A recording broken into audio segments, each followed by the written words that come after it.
Good morning, everyone, and thanks for having us. So yeah, share price indeed is down in comparison to previous year because we are still in a year of transition because customers have set themselves more ambitious goals regarding their future stock levels. So therefore, the destocking phase is taking longer than initially expected, and that is reflected in the share price. But despite of this ongoing destocking process, which is now coming to an end, we already see substantial increase in our order intake, for example.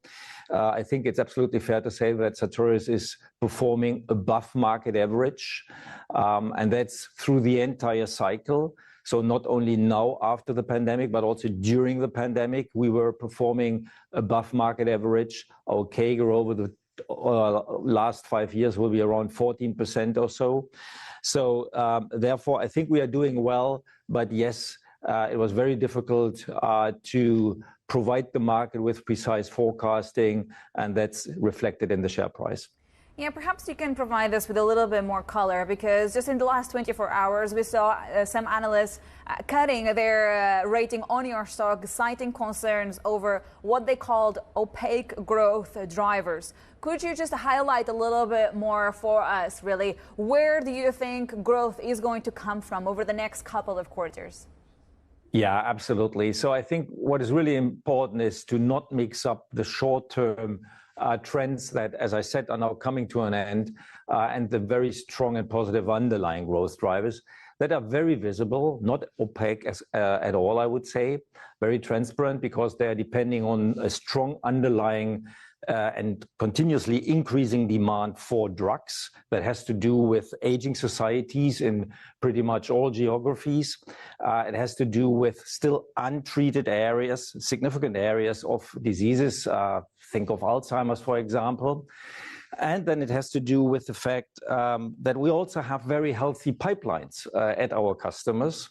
And the tools that we are providing, like bioreactors, filters, downstream processing technologies, and also very important tools for further productivity gains. Right.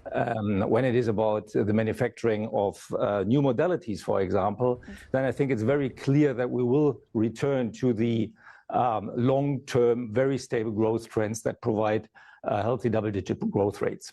So just to clarify, are you expecting any sort of updates in terms of the EBITDA margin that you had the guided the markets for? I just want to remind our viewers that you had suggested a margin of 27 to 29%. Should investors be concerned with any upcoming updates to this level of margin? No, absolutely not. We intentionally have de-risked our guidance a couple of weeks ago now, because, as I said, it was difficult to provide the market with a very robust and solid guidance, obviously, at the beginning of the year. We ended last year with a very positive trend, but then we have seen a little bit more weaker start into 2024. And I should say, as the entire sector, not just Sartorius. And therefore, we de-risked our guidance, and we are very confident to meet this guidance by the end of the year. Very, very clear, and obviously an important reassurance for shareholders. I would like to understand also what are your plans potentially in terms of acquisitions.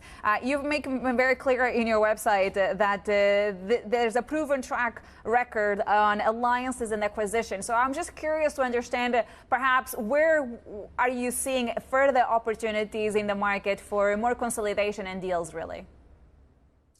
Yeah, the acquisitions that we are typically looking for are not so much about consolidation in a narrow sense, because we are typically looking for complementary acquisitions so that broaden our product portfolio.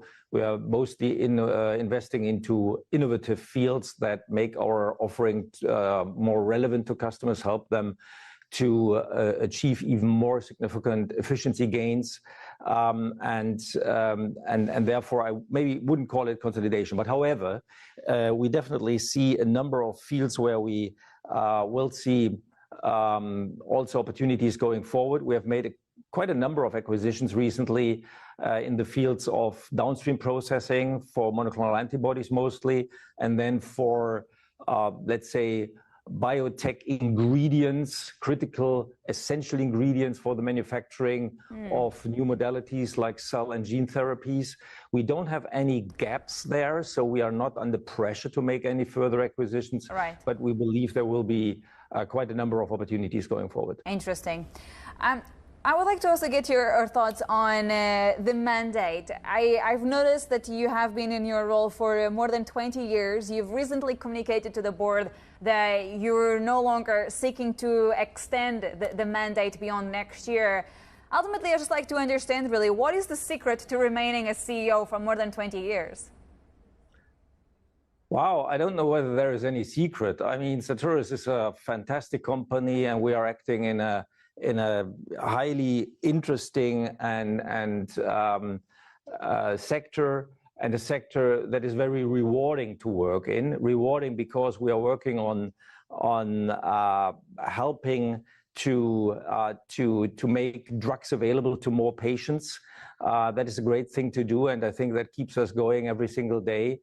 And it's also rewarding because it's a growing sector. It's a sector where a lot of innovation is happening.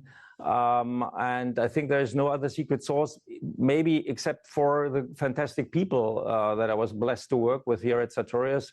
Therefore, I also have to say it's really just a decision about, after 20 years, to think about, okay, what will I do with the remaining professional time that is in front of me, and has nothing to do with the company. It's a fantastic company. It's a fantastic sector.